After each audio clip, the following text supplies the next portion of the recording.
Very good morning, and today we will be discussing chapter number 3 on different types of audits. Okay, so let me start my screen. जो last lecture हमारा हुआ था उसमें we had discussed the difference between internal audit and external audit. Okay, जो last lecture हमारा हुआ था उसमें हमने इंटरनल ऑडिट और एक्सटर्नल ऑडिट का डिफरेंस डिस्कस किया था. There seems to be some problem. Just wait a minute. Yes.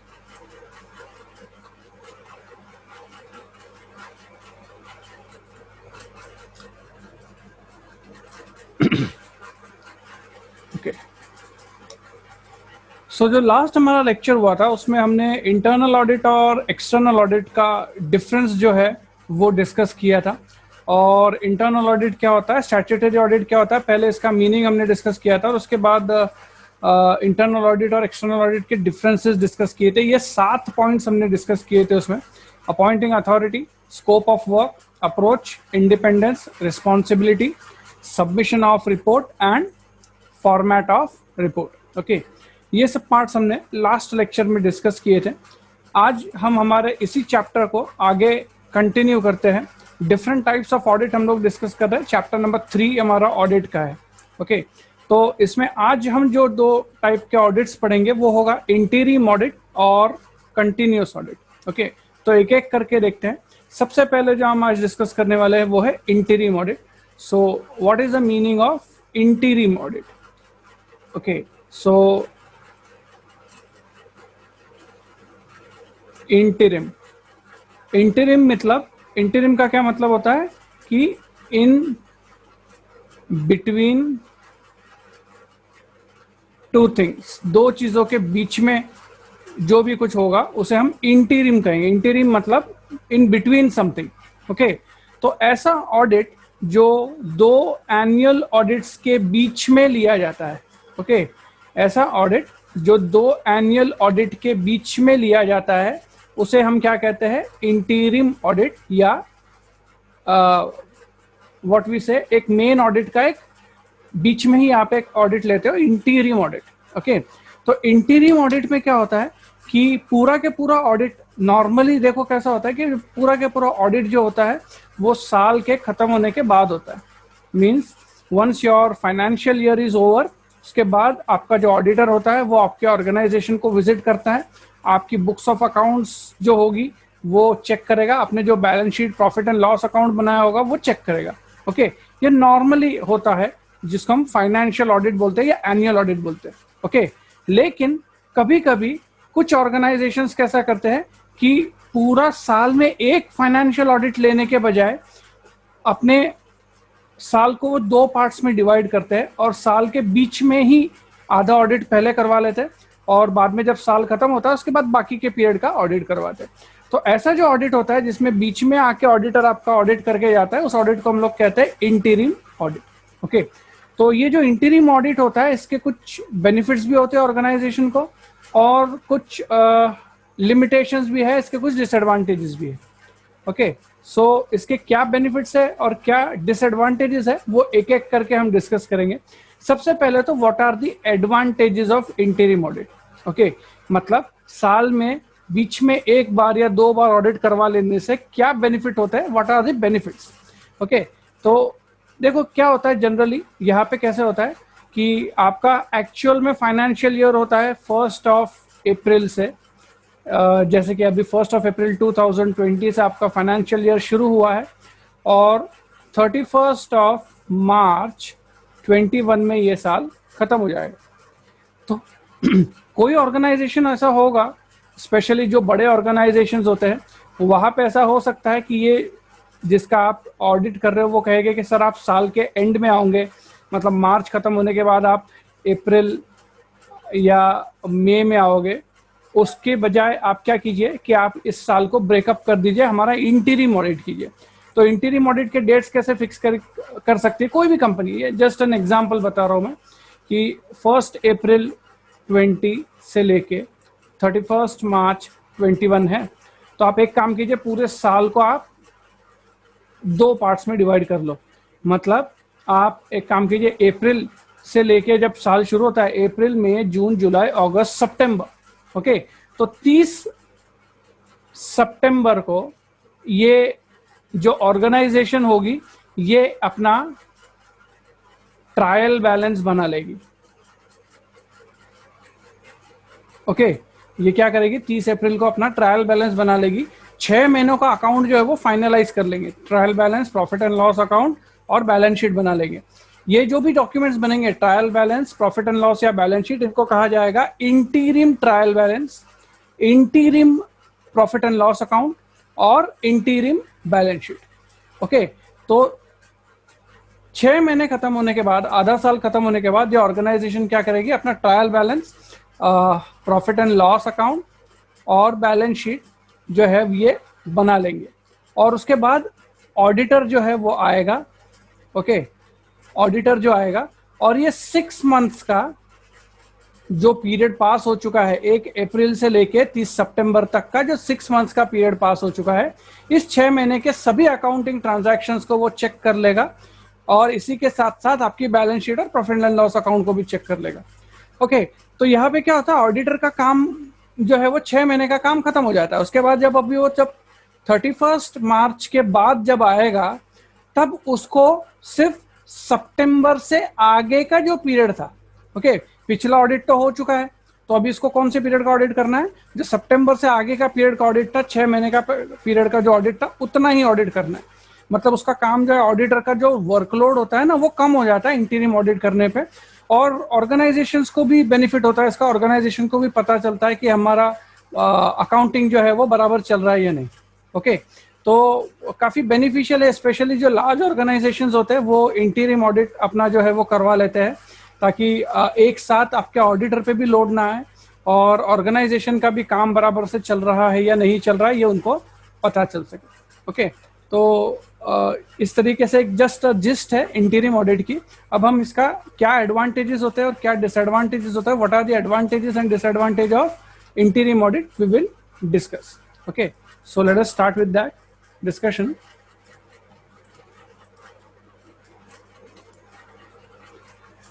सबसे पहले हम लोग एडवांटेजेस डिस्कस करेंगे कि what are the advantages of interim audit.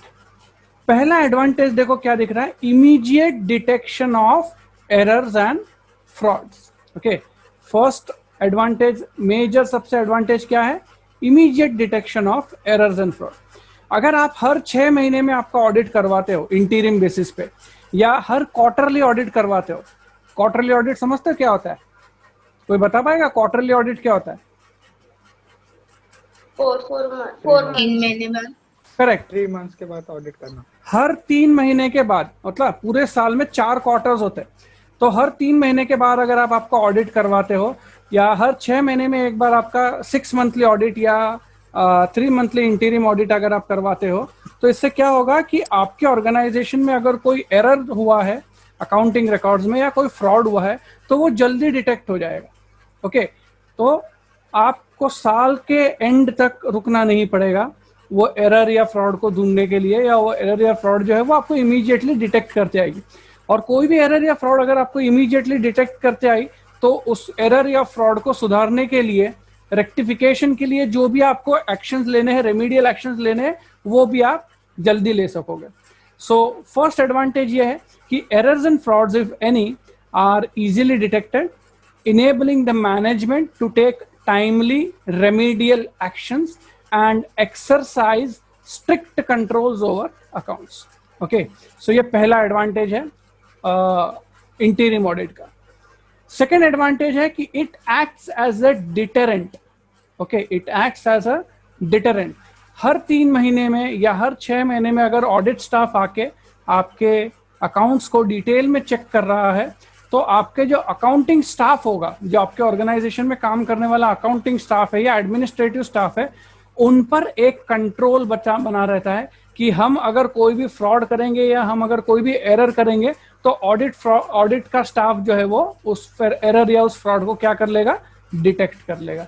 Okay, सो इस तरीके का एक जो हम लोग कहते हैं कि मॉरल चेक, ये पहले भी हमने पढ़ा है फर्स्ट चैप्टर में, कि it acts as a deterrent on the staff. Okay, frequent attendance by the audit staff deters the persons from committing the fraud. This is the second advantage of the interim audit. Okay, वैसे ही third advantage देखते हैं.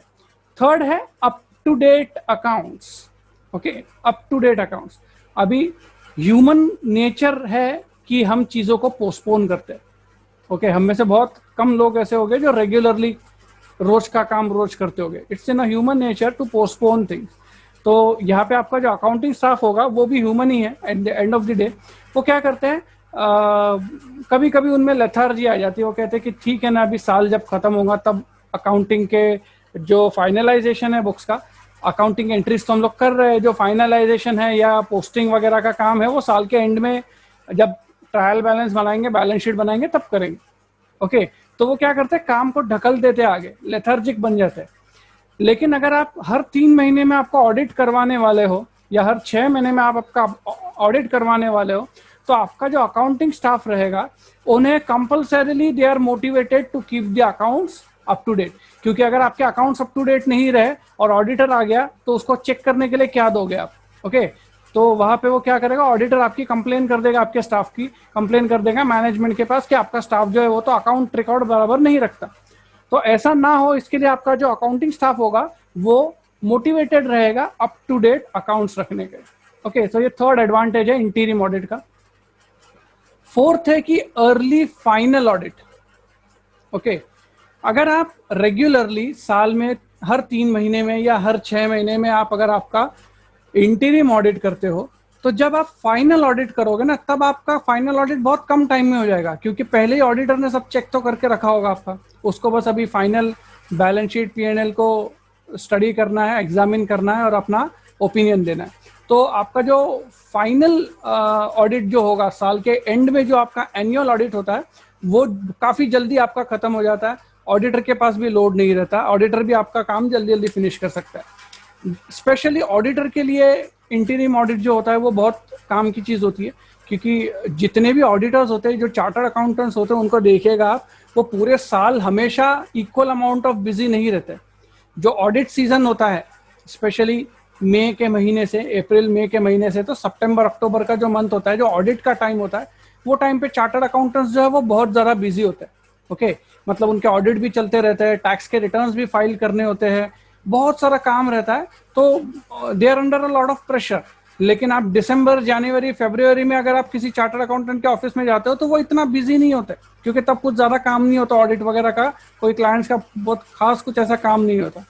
तो यहाँ पे कैसा होता है कि ऑडिटर अगर अपना काम, इंटीरियम ऑडिट का काम, ऐसे जो स्लैक मंथ्स है दिसंबर या जनवरी में अगर वो आधा ऑडिट खत्म करके जाता है, तो साल के एंड होने के बाद जब वर्कलोड उसका बढ़ता है अप्रैल मई के महीने में, उसको कम टाइम में उसको ऑडिट खत्म करते आएगा, फाइनल ऑडिट उसको जल्दी फिनिश करते आएगा. तो इससे क्या होगा कि ऑर्गेनाइजेशन को भी अपने अकाउंट्स जल्दी ऑडिट करके मिलेंगे और ऑडिटर का भी जो काम है वो भी कम हो जाता है. ऑडिटर को भी अपना काम इजीली खत्म करने में मदद मिलती है. तो अर्ली फाइनल ऑडिट हो जाता है आपका, अगर ये एक बड़ा एडवांटेज है इंटीरियम ऑडिट का. और लास्ट है इंटीरियम डिविडेंड. ओके, इंटीरियम डिविडेंड क्या होता है, आपने बहुत बार सुना भी होगा ये कंसेप्ट, कि स्पेशली जो कंपनीज होती है, ओके, जनरली कंपनीज अपना डिविडेंड एक ही बार डिस्ट्रीब्यूट करती है साल में. जब आपका प्रॉफिट एंड लॉस अकाउंट बन गया, एक बार ऑडिट वगैरह हो गया, कि उसके बाद कंपनी अपना जो भी प्रॉफिट होगा उसमें से कुछ हिस्सा अपने शेयर होल्डर्स को डिविडेंड करके डिस्ट्रीब्यूट करती है. कुछ अच्छी कंपनीज या कुछ कंपनीज ऐसी होती है जो साल में एक बार डिविडेंड ना डिक्लेयर करते हुए 2 बार अपने शेयर होल्डर्स को डिविडेंड देती है, आधा आधा करके 2 बार डिविडेंड देती है. ओके, तो ऐसी कंपनीज को अपना इंटीरियम ऑडिट करवाना जरूरी होता है, ताकि उनको पता चल सके कि हमें कितना प्रॉफिट हुआ है.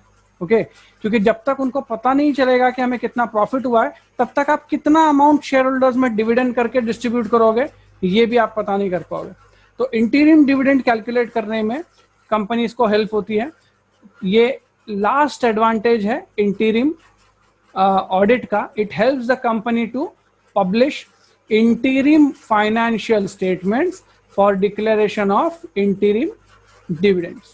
ओके, तो ये सभी जो है ये एडवांटेजेस है आपके इंटीरियम ऑडिट के. अब कुछ डिसएडवांटेज भी है। ओके, सभी फायदे नहीं है, हमेशा कुछ ना कुछ डिसएडवांटेजेस या कुछ ना कुछ लिमिटेशंस जो होंगे वो होते ही। तो इंटीरिम ऑडिट के क्या लिमिटेशंस है वो देखते हैं अभी।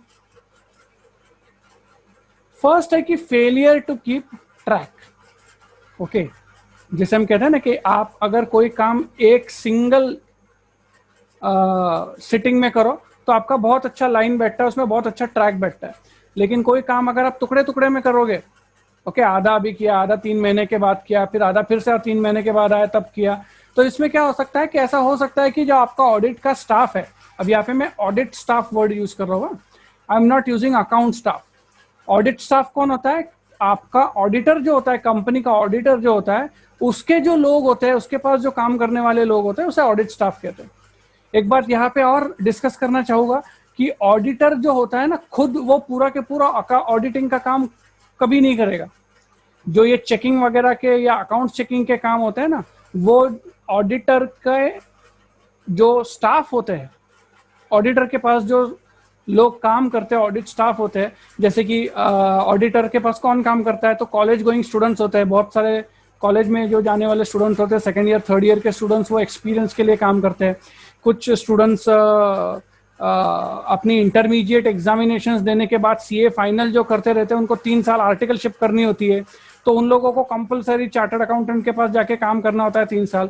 तो ये जो लोग होते हैं ना, ये सब उनका ऑडिटर का ऑडिट स्टाफ कहलाता है।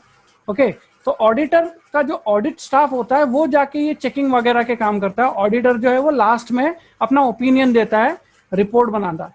ओके, तो ऑडिट स्टाफ जो है उनका ऐसा हो सकता है कि अगर आप हर 3 महीने में आप इंटीरिम ऑडिट करते हो, तो ऑडिट स्टाफ का जो ट्रैक होता है, ओके, कि पिछली बार क्या ऑडिट किया था और अब आगे जाके क्या ऑडिट करना है, ओके, वो ट्रैक हो सकता है ऐसा कि उनका ट्रैक लूज हो जाए। ओके, कुछ चीजें उनसे छूट जाए ऑडिट करने में। ओके, तो ऐसा एक डिसएडवांटेज है। सेकंड है कि टैंपरिंग। टैंपरिंग मतलब अनऑथोराइज तरीके से चेंज कर लेना। अब अप्रैल मई जून ऐसे 3 महीने का ऑडिट जो है वो आपका हो चुका। सपोज ऑडिटर आया आपके पास अप्रैल मई जून का ऑडिटिंग करके गया। अब एक बार ऑडिटिंग हो गया, उसके बाद जो क्लाइंट है उसका स्टाफ जो है वो फिगर्स को चेंज कर सकता है, पिछली अल्टरेशंस कर सकता है उसमें कुछ। तो ये क्या हो गया, ऑडिटर के चेक होने के बाद, ऑडिटर के ऑडिट करने के बाद क्लाइंट का स्टाफ क्या है, वो एंट्रीज जो है, बुक्स की एंट्रीज जो है वो चेंज कर देगा बाद में। अब ऑडिटर फिर से थोड़ी ना साल के एंड में आके वो अप्रैल मई जून का चेकिंग फिर से करेगा, वो तो हो चुका है। तो एक बार आपका चेकिंग हो गया, उसके बाद क्लाइंट ने क्या किया, क्लाइंट के स्टाफ ने क्या किया कि अकाउंटिंग एंट्रीज जो थी वो चेंज कर दी। तो इसको हम लोग कहते हैं टैंपरिंग, ऐसा हो सकता है। थर्ड होता है अनइकोनॉमिक। अनइकोनॉमिक मतलब महंगा जाता है ये ऑडिट। महंगा क्यों जाता है कि देखो, जो ऑडिटर होगा वो आपसे पैसे जब लेता है तो वो डेज के पैसे लेता है, जितने दिन वो आपके पास ऑडिट करेगा उतने पैसे लेगा। कुछ जो बड़ी फर्म्स होती है वो हावर्स के हिसाब से भी पैसा लेती है। ओके, तो अगर आप साल में 1 बार ऑडिट करवाओगे तो कम खर्चा लगेगा, साल में 4 बार ऑडिट करवाओगे तो ऑब्वियसली ज्यादा खर्चा लगेगा। ओके, तो जो छोटी फर्म्स होती है, जो स्मॉल बिजनेस फर्म्स होती है, उन लोगों के लिए ये काफी अनइकोनॉमिक काम हो जाता है कि साल में 4 बार या साल में 2 बार ऑडिट करवाना। ओके, फोर्थ होता है मिसिंग लिंक। अगेन ये फेलियर टू कीप ट्रैक का ही एक्सटेंशन है। आप 3 महीने के बाद अगर वापस आते हो कहीं पे ऑडिट करने के लिए, या 6 महीने के बाद ऑडिट करने आते हो, तो पिछले ऑडिट में आपने क्या काम किया था उसकी कंटिन्यूटी आपकी चले जाती है। ओके, आप किसी और पॉइंट ऑफ टाइम से शुरू कर सकते हो, कोई बीच में के कुछ ट्रांजैक्शंस जो है वो आपसे छूट सकते हैं। तो this are the 4 limitations of interim auditing. Okay, अब यहाँ पे मैं पॉज कर रहा हूँ हमारे लेक्चर को और अटेंडेंस में डिस्ट्रीब्यूट कर रहा हूँ। किसी को अगर यहाँ तक कोई क्वेश्चन है तो आप मुझे पूछ सकते हो। देखिए, आपके चैट बॉक्स में मैंने अटेंडेंस पुटअप किया है आज का। जल्दी से आपका अटेंडेंस जो है वो रिकॉर्ड करना है। ओके, सो आपका जो क्वेश्चन है कि मिसिंग लिंक एक बार फिर से आपको देखना है, तो अगेन फिर से एक बार डिस्कस करेंगे। मिसिंग लिंक क्या होता है? तो पहले तो पढ़ लेते कि नोट्स में क्या लिखा है। Continuity in work may be lost particularly when a work is executed by many persons at different point of time। अब ये थोड़ा सा अलग तरीके से मैं आपको डिस्कस करता हूँ।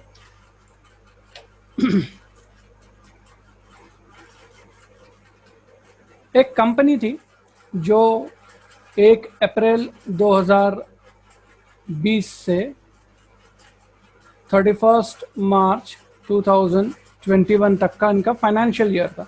ओके, इन्होंने क्या किया कि 30 सितंबर को अपना इंटीरिम ऑडिट करवा लिया। ओके, इंटीरिम ऑडिट करवा लिया। ये जब इंटीरिम ऑडिट हुआ तब ऑडिटर के स्टाफ में से X, Y और Z ऐसे 3 लोग आए और इन्होंने ऑडिट का काम जो है वो पूरा किया। Okay, just a second. X, Y और Z ऐसे 3 ऑडिट स्टाफ आए और इन्होंने इंटीरिम ऑडिट किया। ओके, इंटीरिम ऑडिट खत्म हो गया। उसके बाद साल आपका खत्म हुआ। साल के खत्म होने के बाद 1 महीने के बाद 30 अप्रैल 2021 को फाइनल ऑडिट हुआ आपका। ओके, क्या हुआ आपका? फाइनल ऑडिट हुआ। फाइनल ऑडिट के टाइम पे A, Y और Z ऐसे 3 लोग आए। ओके, A, Y और Z ऐसे 3 लोग आए। अभी यहाँ पे अलग क्या हुआ है कि इंटीरिम ऑडिट के लिए X पर्सन आया था, Y और Z आए थे। फाइनल ऑडिट के लिए Y और Z तो आए, लेकिन Y और Z के साथ X की जगह पे एक नया कोई होगा आपका ऑडिट का स्टाफ। X का हो गया होगा काम पूरा, X छोड़ के चला गया होगा, तो X की जगह पे A आया। ओके, तो अब ये जो A है इसको इस X का पिछले काम उसने जहां तक खत्म किया था वहां से आगे का काम कंटिन्यू करना है। समझ में आ रहा है? उसको क्या करना है, यहाँ पे X ने 30 सितंबर तक काम किया था, उसके आगे का काम A ने करना है। लेकिन यहाँ पे क्या हो सकता है, मिसिंग लिंक क्या होगी कि भी A को थोड़ी पता है कि X ने कौन सी चीजें चेक की थी 30 सितंबर तक। ओके, या क्या चेक किया था या क्या प्रॉब्लम X को आए थे ये A को नहीं पता। A के लिए तो ये पूरा नया है। ओके, तो यहाँ पे हम क्या कह सकते हैं कि A के लिए ये मिसिंग लिंक होगा। उसका कंटिन्यूटी जो है, अब यहाँ पे जो काम का कंटिन्यूटी है वो लॉस्ट हो चुका है। क्यों? क्योंकि आपका जो नया स्टाफ है उनको पुराने स्टाफ ने क्या काम किया था, कितना काम किया था और कहाँ तक काम पूरा हुआ था उनका ये पता ही नहीं। ओके, तो ऐसे केसेस में इंटीरिम ऑडिट जो है वो प्रॉब्लम्स क्रिएट कर सकता है आपके लिए। ओके, तो ये है 4th लिमिटेशन। आई होप अभी आपको ये अच्छे से समझा होगा। अब क्लियर है? Yes sir. ओके,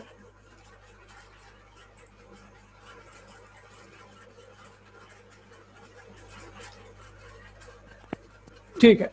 तो ये हमने जो डिस्कस किया ये इंटीरिम ऑडिट था। इसके बाद अभी सेकेंड पॉइंट जो आज के लिए हमें डिस्कस करना है वो है continuous audit. Okay, continuous audit.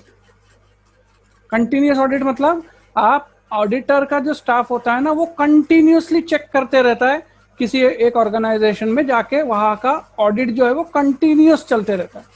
मतलब आपका ऑडिटर के जो 1 या 2 स्टाफ हो गए वो ऑडिटर के ऑफिस में जाएंगे ही नहीं, वो रोज क्लाइंट के ऑफिस में जाएंगे और वहां पे पूरा के पूरा अकाउंटिंग जो रोज का रोज अकाउंटिंग हो रहा है उसको रोज का रोज चेक करेंगे।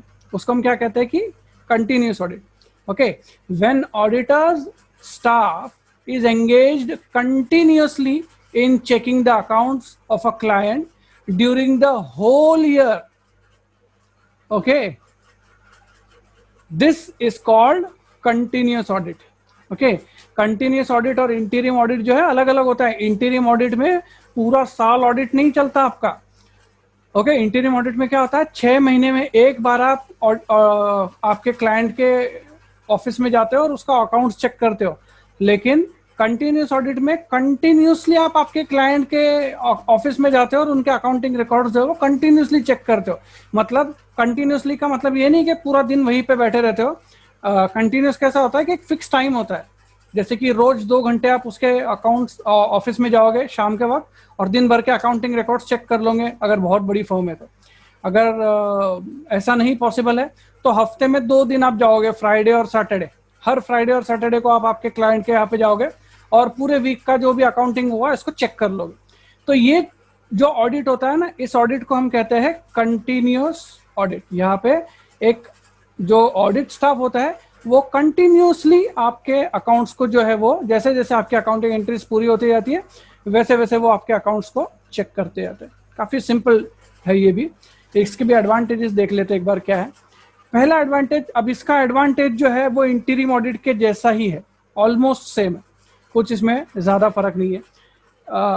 वैसा ही है अर्ली डिटेक्शन ऑफ फ्रॉड्स, जो हमने इंटीरिम ऑडिट में पढ़ा था वैसे ही।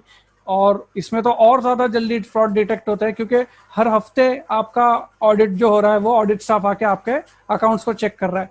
तो कंटिन्यूअस ऑडिट में तो कोई गुंजाइश ही नहीं है किसी अकाउंटिंग स्टाफ के पास कि वो कोई एरर कर सके या कोई फ्रॉड कर सके। ओके, कि बहुत ही ज्यादा स्ट्रिक्ट कंट्रोल होता है आपके अकाउंट्स पे अगर आपका कंटिन्यूअस ऑडिट होता है तो। अगेन टैक्स as a deterrent. Okay, frequent आपका जो ऑडिट स्टाफ है वो बार बार अगर जाता है वहाँ पे अकाउंटिंग स्टाफ का काम चेक करने के लिए तो फ्रॉड और एरर के चांसेस बिल्कुल निग्लिजिबल हो जाते हैं। अप टू डेट अकाउंट्स, हर हफ्ते अगर ऑडिटर आ रहा है आपके अकाउंट्स चेक करने के लिए तो अकाउंटिंग स्टाफ जो है वो रोज के अकाउंट रोज लिखेगा, एक भी दिन का डिले उनको चलेगा नहीं, क्योंकि ऑडिटर नहीं तो फिर क्या करेगा, रिमार्क करेगा। अर्ली फाइनल ऑडिट, ये भी सेम है। अगर आपका साल भर में कंटिन्यूअस ऑडिट हुआ है तो फाइनल ऑडिट तो आपका नो टाइम में होगा, बिल्कुल 2 या 3 दिन में आपका ऑडिट रिपोर्ट जो है वो क्रिएट होकर आपका ऑडिट खत्म हो जाएगा, final audit. Fifth, knowledge of clients affair. अब ये थोड़ा सा नया पॉइंट है, इस पर थोड़ा सा ज्यादा डिटेल करते हैं। ऑडिटर्स भी जो होते हैं ना, उनके over a period of years specialisations develop होते हैं। ओके, अगर एक चार्टर्ड अकाउंटेंट है वो सिर्फ लेट अस से कि गाड़ियों के जो शोरूम है उनके ऑडिट करने में स्पेशलाइज है वो। क्यों ऐसा? कि उसने जब से प्रैक्टिस करना शुरू किया है वो सिर्फ गाड़ियों के शोरूम की ऑडिट करते आ रहा है। ओके, तो ऐसा हो सकता है कि सिटी में जितने भी गाड़ियों के शोरूम्स है वो अपना ऑडिट उनके पास से ही करवाते हैं। वैसे ही एक दूसरा चार्टर्ड अकाउंटेंट हो सकता है, उसका जस्ट टेक एन एग्जांपल कि जो ट्रेडर्स होते हैं या जो मैन्युफैक्चरर्स होते हैं उनके ही ऑडिट करता है वो, क्योंकि एक्सपर्ट हो चुका है वो, स्पेशली एक पर्टिकुलर मैन्युफैक्चरर्स, एक पर्टिकुलर टाइप के मैन्युफैक्चरर्स। लेट अस से कि just for an example purposes, Jalgaon में प्लास्टिक की इंडस्ट्री काफी डेवलप्ड है, बहुत सारे प्लास्टिक के इक्विपमेंट्स बनते हैं, ड्रिप इरिगेशंस बनते हैं, drip irrigation equipment, agricultural equipment काफी बनते हैं। तो जो प्लास्टिक मैन्युफैक्चरर्स होते हैं उनके जो ऑडिटर्स होते हैं, ऐसे कुछ ऑडिटर्स होते हैं, कुछ अकाउंटेंट्स होते हैं जो सिर्फ प्लास्टिक मैन्युफैक्चरर्स के ही अकाउंट्स ऑडिट करते हैं। ऐसा क्यों होता है? क्योंकि over a period of time जब आप किसी क्लाइंट का कंटिन्यूअसली ऑडिट करते जाते हो तो आपका जो नॉलेज है, उसके क्लाइंट के बिजनेस का जो नॉलेज है कि हमारा क्लाइंट किस तरीके से बिजनेस करता है, कौन से उसके बिजनेस में स्पेशल पॉइंट्स है, वो आपको सब पता चलने लग जाते हैं। ओके, इससे आप आपके पर्टिकुलर ऑडिट में, जैसे अभी मैंने गाड़ियों का शोरूम कहा, तो गाड़ियों के शोरूम का अगर आप सालों से ऑडिट कर रहे हो और एक क्लाइंट का अगर आप सालों से ऑडिट कर रहे हो तो उसके बिजनेस का पूरा नॉलेज आपको आ जाता है एज एन ऑडिटर, और आप आपका ऑडिट ज्यादा इफिशिएंटली और ज्यादा अच्छे से कर सकते हो क्योंकि आपके पास डिटेल्ड नॉलेज है। और इसका आगे जाके क्या बेनिफिट होगा कि जितने भी दूसरे गाड़ी के शोरूम है वो लोग भी आपको बुलाएंगे और आप उनका ऑडिट कर पाओगे, क्योंकि आपके पास अभी क्या हो गया, स्पेशलाइज्ड नॉलेज हो चुका है। तो knowledge of client affairs helps the auditor to discharge his duties more efficiently, ज्यादा इफिशिएंटली जो है वो ऑडिटर जो है वो काम कर सकता है। नेक्स्ट एडवांटेज है कि डिटेल्ड कवरेज। डिटेल्ड कवरेज मतलब जब आपका जो ऑडिट का काम है वो कंटिन्यूअस बेसिस पे अगर आप ऑडिट करते हो तो हर एक चीज को आप डिटेल में चेक करते हो। यहाँ पे सैम्पलिंग बेसिस पे या टेस्ट चेकिंग बेसिस पे कोई भी चीज चेक करने की आपको जरूरत नहीं है। साल में अगर आप एक ही बार ऑडिट करते हो तो आप फिर सैम्पलिंग यूज करोगे या टेस्ट बेसिस पे चेक करोगे। लेकिन अगर आप कंटिन्यूअसली ऑडिट करवा रहे हो तो आप हर एक ट्रांजैक्शन को डिटेल में चेक कर पाओगे, जिससे आपका ऑडिट का जो एक्यूरेसी रहेगा, फाइनल ऑडिट का जो एक्यूरेसी रहेगा वो 100% एक्यूरेट आप ऑडिट जो है वो कर पाओगे, क्योंकि आपने सभी ट्रांजैक्शंस जो है वो आपके क्लाइंट के चेक किए होंगे। Okay, so this is the another advantage, detailed coverage. Okay, next is the staff planning. Continuous audit से क्या होता है कि आप आपके स्टाफ को पूरे साल के लिए अच्छे से आप उन्हें एम्प्लॉयड रख सकते हो। जैसे कि मैंने पहले ही कहा कि ऑडिटर के पास कैसा होता है कि अप्रैल से सितंबर अक्टूबर तक बहुत काम होता है, लेकिन उसके बाद कुछ काम नहीं होता। तो स्टाफ को क्या काम देगा बाकी के महीने में? वो ऑडिटर बैठ के थोड़ी पगार देगा। तो यहाँ पे क्या कर सकता है, अगर आप कंटिन्यूअसली ऑडिट करते हो तो ऑडिटर जो है वो अपने स्टाफ को प्रॉपरली प्लान कर सकेगा। जैसे कि सपोज मेरे पास 3 क्लाइंट्स है जिनका मैं कंटिन्यूअस ऑडिट कर रहा हूँ, तो मैं कैसा करूँगा, मेरे पास 2 स्टाफ मेंबर्स है, तो दोनों स्टाफ मेंबर्स को मैं इस तरह ऑर्गेनाइज करूंगा कि ठीक है, मंडे ट्यूसडे पहले क्लाइंट के पास जाने का, वेडनेसडे थर्सडे दूसरे क्लाइंट के पास जाने का, फ्राइडे सैटरडे तीसरे क्लाइंट के पास जाके उसका ऑडिट करने का। तो ये मैंने क्या किया कि प्रॉपर प्लानिंग किया। 2 ही स्टाफ में, ज्यादा स्टाफ लग रहा है कि मुझे नहीं लग रहा है, सिर्फ 2 लोगों के स्टाफ में 3 क्लाइंट्स का कंटिन्यूअस ऑडिट साल भर हो रहा है। तो ये क्या किया मैंने, प्रॉपर स्टाफ प्लानिंग करी मेरी। कंटिन्यूअस ऑडिट से ऑडिटर को ये एक बहुत बड़ा फायदा होता है कि वो ज्यादा अच्छे से स्टाफ प्लानिंग कर सकता है। और फाइनल जो एडवांटेज है वो है इंटीरियम रिपोर्टिंग। अगर आपको साल के बीच में ही फाइनेंशियल स्टेटमेंट बनाने हैं, ओके, या बैलेंस शीट बनानी है, तो आपका क्लाइंट इजीली बना सकता है, क्योंकि आपने कंटिन्यूअस ऑडिट किया है। जहां तक भी आपके अकाउंट्स खत्म हुए वहां तक के पीरियड के लिए आप आपका फाइनेंशियल स्टेटमेंट जो है वो क्रिएट कर सकते हो। तो ये सब थे advantages of the continuous audit. Disadvantages of continuous audit. अब जैसे एडवांटेजेस सिमिलर थे इंटीरियम ऑडिट और कंटिन्यूअस ऑडिट के, वैसे ही लिमिटेशंस या डिसएडवांटेजेस भी जो है वो सिमिलर है कंटिन्यूअस ऑडिट और इंटीरियम ऑडिट के। जो पहला डिसएडवांटेज है या पहला जो लिमिटेशन है वो है कि फेलियर टू कीप ट्रैक। जैसे आप काम का ट्रैक इंटीरियम ऑडिट में नहीं रख पाते थे, वैसे यहाँ पे भी the audit staff may fail to keep track on things which they had not checked in the earlier visit। पिछले ऑडिट में या पिछली विजिट में कौन सी चीजें चेक नहीं की थी या कौन सी चीजें चेक की थी, इसका ट्रैक जो है वो ऑडिट स्टाफ जो है वो लूज कर सकता है। इसकी वजह से क्या हो सकता है कि कुछ चीजों की स्क्रूटिनी या कुछ चीजों का चेकिंग रह सकता है, बाकी रह सकता है। ओके, तो ये पहला लिमिटेशन है। सेकेंड है टैम्परिंग। अगेन यहाँ पे जैसे इंटीरियम ऑडिट में हमने पढ़ा था कि क्लाइंट स्टाफ जो है दे में alter the entries in books of accounts after the checking. एक बार चेकिंग हो गई, उसके बाद अब कौन चेक करने वाला है वापस? तो क्लाइंट का स्टाफ जो है वो क्या कर सकता है, वो बुक्स ऑफ अकाउंट्स जो है वो अल्टर कर सकता है। सी अनइकोनॉमिक। जैसे इंटीरियम ऑडिट अनइकोनॉमिक है, उससे ज्यादा महंगा कंटिन्यूअस ऑडिट रहता है, क्योंकि साल भर आपका अकाउंट जो है वो उसका ऑडिट होने वाला है, तो उसका काफी लंबा चौड़ा बिल आपका ऑडिटर जो है वो आपसे वसूलेगा।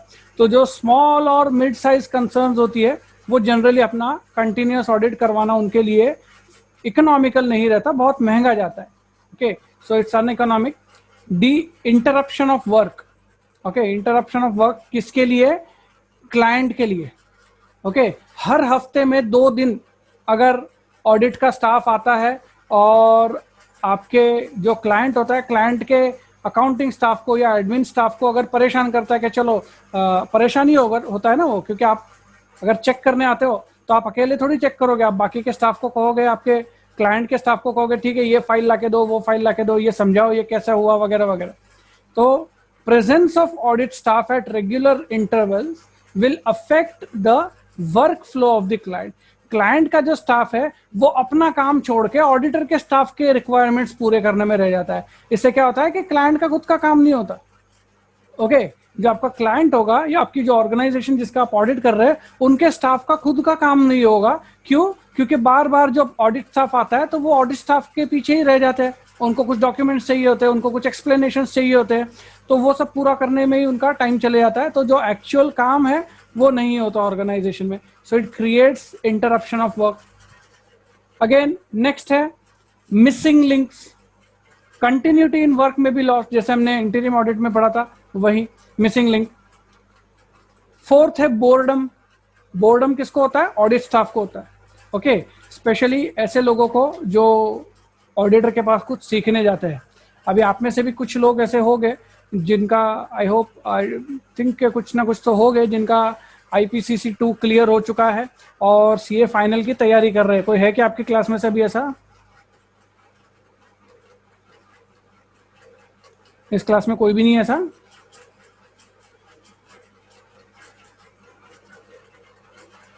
ठीक है, अगर नहीं है तो अच्छी बात है, लेकिन आई वॉज एक्सपेक्टिंग कि एक आध स्टूडेंट तो निकलेगा जो किसी चार्टर्ड अकाउंटेंट के पास इंटर्नशिप कर रहा है। लेकिन अगेन CA करने वाले बच्चे ऑडिटिंग के लेक्चर में नहीं आते, क्योंकि ये चीज़ उनको वैसे ही दिन भर क्लाइंट के पास यही चीज़ सीखनी होती है, ऑडिटर के पास ऑडिट के ऑफिस में यही चीज़ सीखनी होती है। तो कैसा होता है कि सपोज मेरा नया नया IPCC पास हुआ और अब मैं फाइनल की तैयारी कर रहा हूँ। फाइनल की तैयारी करने के लिए, CA फाइनल की तैयारी करने से पहले इंस्टीट्यूट ऑफ चार्टर्ड अकाउंटेंट्स कहती है कि भाई चार्टर्ड अकाउंटेंट्स जो है, फ्यूचर चार्टर्ड अकाउंटेंट्स जो है, आपको प्रैक्टिकल नॉलेज भी होना चाहिए, सिर्फ बुक का नॉलेज नहीं होना चाहिए। इसके लिए आप क्या कीजिए कि 3 साल का इंटर्नशिप कीजिए, आर्टिकलशिप कीजिए किसी चार्टर्ड अकाउंटेंट के पास। ओके जब तक आपका 3 साल का आर्टिकलशिप नहीं खत्म होता तब तक आप CA फाइनल नहीं दे पाओगे, ऐसा रूल है। ओके सो आप बिल्कुल फुल एनर्जी के साथ आप आपके सिटी के अच्छे बड़े बड़े जो चार्टर्ड अकाउंटेंट्स होते हैं उनके ऑफिस में जाके उनको पूछते हो, और एक चार्टर्ड अकाउंटेंट फर्म आपको जॉब पे भी रख लेती है आर्टिकलशिप के। ओके काफ़ी बड़ी चार्टर्ड अकाउंटेंट फर्म है, आप बहुत एक्साइटेड हो कि चलो बहुत बड़ा फर्म है, इनके पास बहुत सारे क्लाइंट्स है, ओके और बहुत कुछ यहाँ पे सीखने को मिलेगा। ओके स्टार्टिंग का जोश होता है, सभी को होता है। अब पहले दिन आप जॉब पे जाते हो, क्लाइंट आपको आपका ऑडिटर आपको आपका काम समझाता है, कुछ सीनियर स्टाफ के साथ जोड़ देता है और उनको कहता है कि ठीक है XYZ फैक्ट्री में जाओ और उनका कंटिन्यूस ऑडिट करो। आप खुशी खुशी चले जाते हो वहां पे कि चलो पहले दूसरे दिन ही ऑडिट के काम पे लग गए हम लोग, बहुत मजा आएगा। 1 महीना हो गया, 2 महीना हो गया, आपने कुछ भी दूसरा नहीं सीखा। आप सिर्फ आपके जो ऑडिटर का वो जो एक क्लाइंट है उसकी फैक्ट्री पे जा रहे हो और उसी का अकाउंट का सिर्फ चेकिंग कर रहे हो कि भाई डेबिट बराबर हुआ है या क्रेडिट बराबर हुआ है या नहीं। दूसरा आपने अभी तक कुछ भी नहीं सीखा। तो 2 महीने के बाद, 3 महीने के बाद है ना, आपको बोर होना शुरू हो जाएगा कि ये क्या लगा के रखा है।